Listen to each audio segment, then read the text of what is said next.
একজন লিবিয়ান যুবক, নাম তার আমের, সৌদি আরব যাচ্ছিল হজ করার জন্য। যেইমাত্র সে এয়ারপোর্টে পৌঁছালো, তার নাম দিয়ে নিরাপত্তা সংক্রান্ত একটি সমস্যা দেখা দিল।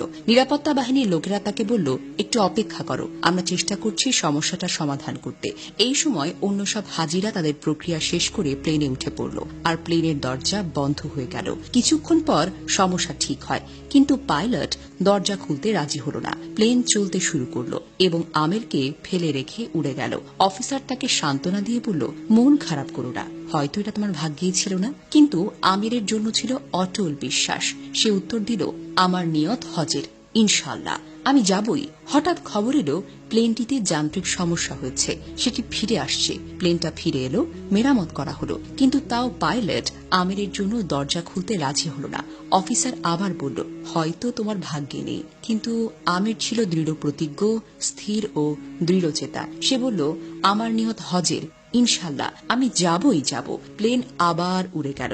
কিছুক্ষণ পর আরেকটা খবর এলো, প্লেনে আবারও সমস্যা হয়েছে। এবার নিজেই পাইলট বললেন, আমি আর উড়ব না যতক্ষণ না আমের প্লেনে উঠে।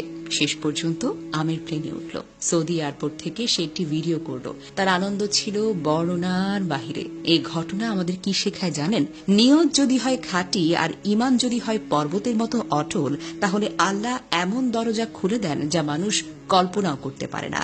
আমিরের মতো একজন সাধারণ যুবক, যার নামের কারণে প্লেনে ওঠা আটকে যায়, যে 3 বার অপমান, ব্যর্থতা আর প্রত্যাখ্যানের পরেও বলে, আমার নিয়ত হজের, ইনশাল্লাহ আমি যাবই যাব, তাহলে এটা কেবল কথা নয়, এটা হলো ইমানের ঘোষণা। আল্লাহ বারবার প্লেনের গতি থামিয়েছেন, পরিস্থিতি উল্টে দিয়েছেন, শুধু একজন বান্দার অটল নিয়তের কারণে।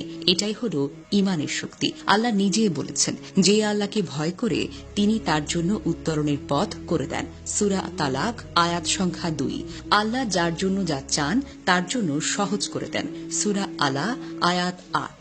তাই আমাদের উচিত পথ যত কঠিন হোক বিশ্বাস হারানো নয়, বরং আরো বেশি দোয়া, আরো বেশি দৃঢ়তা। ফলাফল নয়, নিয়ত ঠিক করাটা জরুরি, কারণ নিয়ত খাঁটি হলে ফলাফল আপনা আপনি চলে আসবে।